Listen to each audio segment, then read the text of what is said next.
Assalamualaikum warahmatullahi wabarakatuh. Perkenalkan, saya Elis Tinawati dari SMA Negeri 1 Padalarang, Kabupaten Bandung Barat. Pada video pembelajaran kali ini akan membahas tema tentang pengertian mahram, dalil dan pembagian mahram, materi pendidikan agama Islam dan budi pekerti kelas 12 SMA. Pengertian mahram. Menurut bahasa, mahram berasal dari makna haram, lawan kata halal. Artinya adalah sesuatu yang terlarang dan tidak boleh dilakukan. Di dalam kamus Al-Mu'jam Al-Wasit disebutkan bahwa al-mahram itu adalah zurhurmah, yaitu wanita yang haram dinikahi. 2. Menurut istilah. Secara istilah, di kalangan ulama fikih, kata mahram didefinisikan sebagai para wanita yang diharamkan untuk dinikahi secara permanen, baik karena faktor kerabat, penyusuan, ataupun perbesanan. Perlu kita cermati kembali perbedaan kalimat mahram dan muhrim. Dalam keseharian, banyak orang yang sering menyebut kata mahram ini sama maknanya dengan muhrim. Muhrim dalam bahasa Arab berarti orang yang sedang mengerjakan ibadah ihram, haji atau umroh. 3. Dalil mahram. Al-Quran Karim telah menyebutkan sebagian dari wanita yang haram dinikahi antara lain. Diharamkan atas kamu mengawini ibu-ibumu, anak-anakmu yang perempuan, saudara-saudaramu yang perempuan, saudara-saudara bapakmu yang perempuan, saudara-saudara ibumu yang perempuan, anak-anak perempuan dari saudara-saudaramu yang laki-laki, anak-anak perempuan dari saudara-saudaramu yang perempuan, ibu-ibumu yang menyusui kamu, saudara perempuan sepersusuan, ibu-ibu istrimu atau mertua, anak-anak istrimu yang dalam pemeliharaanmu dari istri yang telah kamu campuri. Tetapi jika kamu belum campur dengan istrimu itu dan sudah kamu ceraikan, maka tidak berdosa kamu mengawininya. Dan diharamkan bagimu istri-istri anak kandungmu atau menantu dan menghimpunkan dalam perkawinan dua perempuan yang bersaudara, kecuali yang telah terjadi pada masa lampau. Sesungguhnya Allah Maha Pengampun lagi Maha Penyayang. Banyak sekali sebab-sebab yang menyebabkan seseorang bisa menjadi mahram kita atau mahram bagi orang lain. Beberapa mahram tersebut ada yang bersifat abadi selamanya dan ada pula yang bersifat sementara.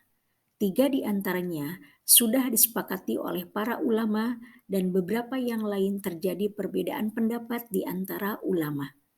Dari ayat di atas dapat kita rinci beberapa kriteria orang yang haram dinikahi dan sekaligus juga menjadi orang yang boleh melihat bagian aurat tertentu dari wanita. Mereka adalah 1. Ibu kandung, 2. Anak-anakmu yang perempuan, 3. Saudara-saudaramu yang perempuan, 4. Saudara-saudara bapakmu yang perempuan, 5. Saudara-saudara ibumu yang perempuan, 6. Anak-anak perempuan dari saudara-saudaramu yang laki-laki, 7. Anak-anak perempuan dari saudara-saudaramu yang perempuan, 8. Ibu-ibumu yang menyusui kamu, 9. Saudara perempuan sepersusuan, 10.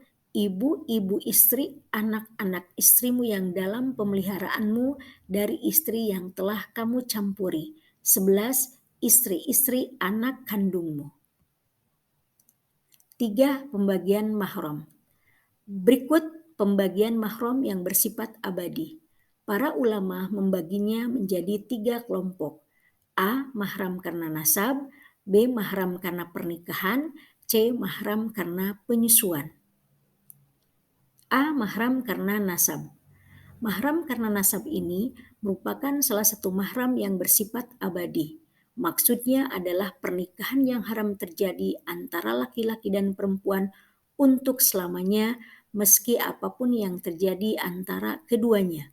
Seperti halnya seorang ibu yang haram menikahi anak kandungnya sendiri atau anak perempuan menikahi ayah kandungnya sendiri.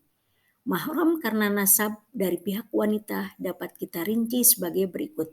1 ayah, 2 anak laki-laki, 3 saudara laki-laki, 4 saudara ayah atau paman, 5 saudara ibu, 6 keponakan dari saudara laki-laki, 7 keponakan dari saudari perempuan. Mahram karena nasab mungkin bisa kita katakan sebagai hubungan antara laki-laki dan perempuan yang masih satu nasab atau satu keluarga. Akan tetapi perlu kita perhatikan kembali kata keluarga di sini tidak mencakup seluruh keluarga, hanya sebagian saja. Maka selain mahram keluarga yang ditetapkan, dia tidak ada hubungan kemahroman. B. Mahram karena pernikahan. Penyebab kemahroman abadi kedua adalah musaharah atau akibat adanya pernikahan, sehingga terjadi hubungan mertua menantu atau orang tua tiri. Berikut ini adalah siapa saja mahram bagi wanita yang sudah menikah. 1. Ayah dari suami, 2. Anak laki-laki dari suami, 3. Suami dari anak laki-laki, 4. Suami dari ibu mertua, dan kemahromannya berlaku selama-lamanya meskipun wanita itu barangkali sudah tidak lagi menjadi menantu. C. Mahram karena penyusuan. Dalam mahram karena penyusuan ini ada beberapa syarat yang harus dipenuhi sehingga menyebabkan terjadinya kemahroman. Maka tidak semua penyusuan dapat menyebabkan kemahroman. Di antara syarat-syarat yang dikemukakan oleh para ulama ialah air susu manusia wanita balik. Seandainya yang diminum bukan air susu manusia, seperti air susu hewan atau susu formula, maka tidak akan menimbulkan kemahroman. Sampainya air susu ke dalam perut. Yang menjadi ukuran sebenarnya bukan bayi menghisap puting, melainkan bayi meminum air susu. Sehingga bila disusui namun tidak keluar air susunya, tidak termasuk ke dalam kategori penyusuan yang menimbulkan kemahroman. Sebaliknya, meski tidak melakukan penghisapan lewat puting susu, namun air susu ibu dimasukkan ke dalam botol dan dihisap oleh bayi atau diminumkan sehingga air susu ibu itu masuk ke dalam perut bayi, maka hal itu sudah termasuk penyusuan. Minimal 5 kali penyusuan. Para ulama sepakat bahwa bila seorang bayi menyusu pada wanita yang sama sebanyak 5 kali, meski tidak berturut-turut, maka penyusuan itu telah menimbulkan akibat kemahroman. Kalau baru sekali atau 2 kali penyusuan saja, tentu belum mengakibatkan kemahroman. Ketentuan ini didasari oleh hadis yang diriwayatkan Ibunda Mukminin Aisyah radhiyallahu anha. Dahulu ada ayat yang diturunkan dengan lafaz 10 kali penyusuan telah mengharamkan. Kemudian ayat itu dihapus dan diganti dengan 5 kali penyusuan dan Rasulullah SAW wafat dalam keadaan para wanita menyusui seperti itu. Hadis riwayat Muslim. Sampai kenyang. Hitungan 1 kali penyusuan bukanlah berapa kali bayi mengisap atau menyedot air susu, namun yang dijadikan hitungan untuk 1 kali penyusuan adalah bayi menyusu hingga kenyang. Biasanya kenyangnya bayi ditandai dengan tidur pulas. Adapun bila bayi melepas puting sebentar, lalu menghisapnya lagi, tidak dianggap 2 kali penyusuan, tetapi dihitung 1 kali saja. Dasarnya adalah sabda Nabi SAW, penyusuan itu karena lapar. Hadis riwayat Bukhari dan Muslim. Maksimal 2 tahun. Hanya bayi yang belum berusia 2 tahun saja yang menimbulkan kemahroman. Sedangkan bila bayi yang menyusui itu sudah lewat usia 2 tahun, maka tidak menimbulkan kemahroman. Dalilnya adalah firman Allah Subhanahu wa Ta'ala. Para ibu hendaklah menyusukan anak-anaknya selama 2 tahun penuh, yaitu bagi yang ingin menyempurnakan penyusuannya. Quran Surat Al-Baqarah ayat 233. Berikut ini rincian dari siapa saja yang menjadi mahram sepersusuan bila seorang bayi perempuan menyusu kepada ibu susunya. 1. Suami dari ibu yang menyusui. 2. Anak laki-laki dari wanita yang menyusui. 3. Saudara laki-laki dari ibu yang menyusui. 4.